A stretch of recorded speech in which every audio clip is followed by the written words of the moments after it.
All right, let's throw it to Tay with some LSU news. Yeah, defensive tackle Sidear Mitchell transferred here in the offseason. No longer with the team. That came out yesterday. We were not allowed to ask about it at player interviews because Kelly wants to talk about it on Thursday, so you'll know a little bit more tomorrow. But this makes total sense to me. He was kind of the odd man out. I mean, you were actually the one who talked about it when Kyle Williams joined the staff, saying, what kind of defensive tackle is he going to bring in? It was very evident that it was a smaller, leaner guy. I mean, you look at Bernard Gooden, Ahmad Bro, Dominic McKinley. They're all built the same. Sidear Mitchell is 6'6", 345 pounds. He was the odd man out. Like, if I'm Sidear Mitchell, I'm mad at Bo Davis. Bo Davis left this dude twice. Recruited him at Texas, moves to LSU. Sidear Mitchell follows him. About 2 weeks after he joined LSU, Bo leaves as well. He was always going to be the odd man out. Didn't play in the first 2 games. So this is something that it's weird that he left in the middle of the season. When I saw who left, it wasn't that big of a surprise.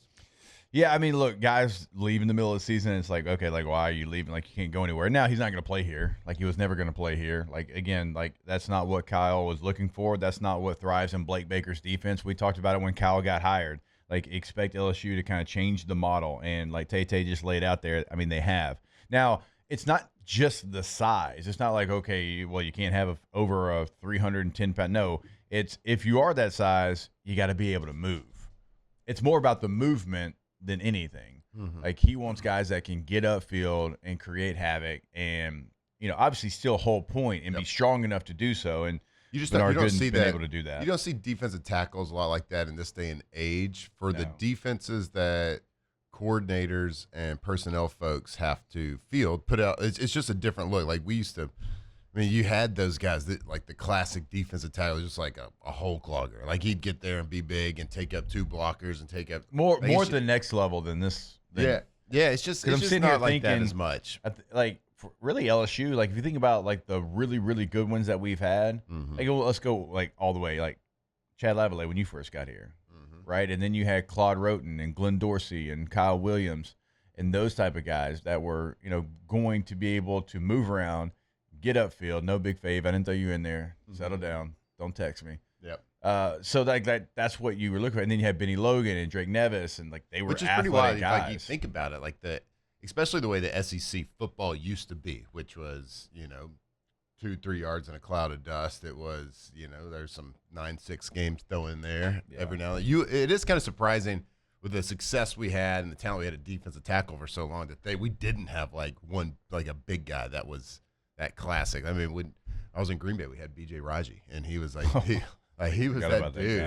He had some years where he was dominant. Now he could move a little bit, but kind of like that classic guy that we're talking about. But yeah, in this day and age with college football, how quick people go, how fast people go, the emergence of more and more quarterbacks that can run and move, like you just can't have that. Like there's not a place for that type of player anymore, for the most part. Now, unless you can move. Again, like the size may be one thing, but you got to be able to move. Like Haloti Nada was a giant.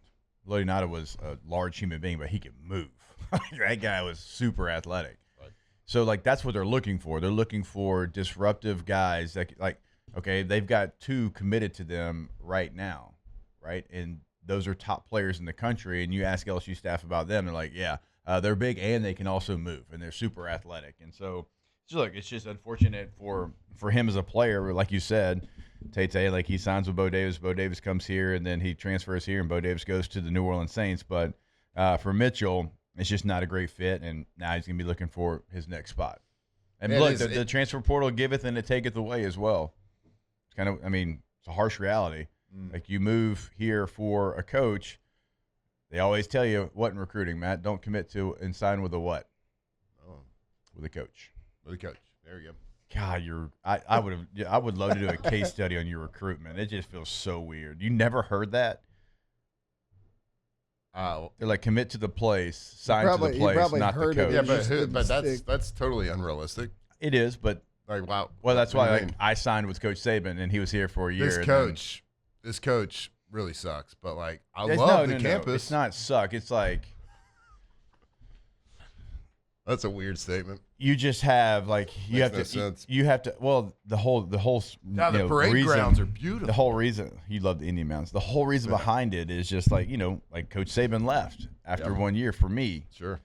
And I remember Bobby Petrino was the name that was tied to it. And it's like, well, if he comes here, that's going to suck for your boy. He doesn't even play fullbacks. Mm-hmm. Like, that's it's not going to be great, because Jimbo wasn't going to stay with Bobby Petrino as a head coach. And so, like, that would have been a real situation for your boy. Yeah, that would have been tough. Offense with no fullbacks for a fullback. then like it kind of it stinks for the kids because like you go to a place, you think you're going to have some stability, or at least have an opportunity to play and do what you were recruited to do, something that you're probably pretty good at in a certain type of defense.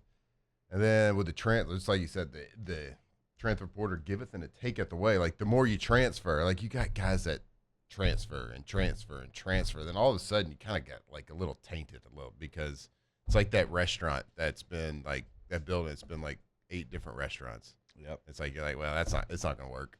Whatever the next restaurant it is in that spot, it's just not going to work. Yeah, And and all I'm of a always sudden, like, which bank gave them the loan? Don't they know the other 7 places that have been That's in right. there before? It could be the greatest restaurant in the world. Yeah. But like if it goes in that building, It's for whatever gonna reason, it's fail. not going to Yeah. work. And it's just like that with a kid. It's like you might be the greatest player in the world, but like you've been at 5 different places. I don't care where you go next. I'm pretty sure it's not going to work. Yeah. I'm not saying it's going to happen with this guy. It's just like the whole transfer situation in general. Like we talked about TJ Finley the other day. Where's he at right now? What school is he on? He's in his 6th school in 6 years. Tulane, but I think he's suspended right now. And he just where'd he go, Tate? If you don't know, He's he's Tulane. currently at Tulane, but like Yeah. he was Texas State, Western Kentucky. no, he's got a new one since then, boys.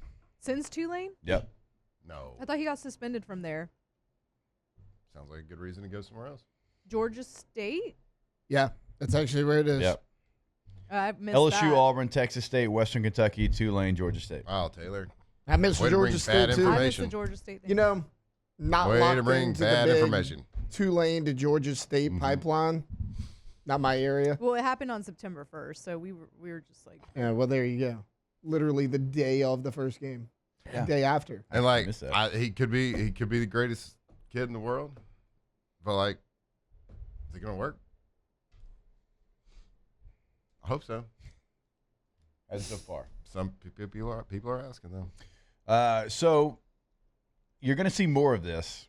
You're going to see in like the transfer portal era. You're going to see more of it. You're going to see guys that go somewhere and things happen, situation changes, and they're gonna be stuck. They're gonna be stuck, and that's a part of that. I say like you can transfer and you can go to a great situation, but maybe you transfer and it's like, well, you get a new D-line coach in. That D-line coach is really aligned with the defensive coordinator. Like he has a certain type that he's looking for because he's like, if I'm going to be graded off these defensive tackles playing in this system, I know what I need for this system. I'm not just going to recruit you because you were a star in high school. You can have 5 stars, but if you don't 5-star fit into my defense, what am I going to do? Right. So, I mean, this isn't going to be the only case, and we've seen it already play out. And position coaches change all the time. Coordinators change all the time. But I guess like that's the positive part about this day and age in college football is like if this does happen to the kid, he can change. I mean, yeah. So I mean, how many times back in the day, like if you get a new coach and like you said, what if we would have after Nick Saban would have left in 2004, we brought in Mike Leach. Like, been tricky. You better polish up those routes. Better polish up those routes. That's my first Welker, scholarship people are offer. asking. Was Mike What? Leach? Yeah, Did he to play. know slot, what position you played? Well, we wanted me to play slot receiver because I kind of did that as an Angel. He had a type. He did have a type. He had a He type. did have a type. Shout out to the Pirate. You ever Rest see in that peace. that meme of Belichick at the combine Yeah. with like the mouthful of is it popcorn or something with the binoculars? Yes. That He was also Mike had a Leach. type. That was Mike Leach Yes. scouting you in high school. Yes. Playing defensive tackle. Sonny Dykes was my recruiter. I heard of him.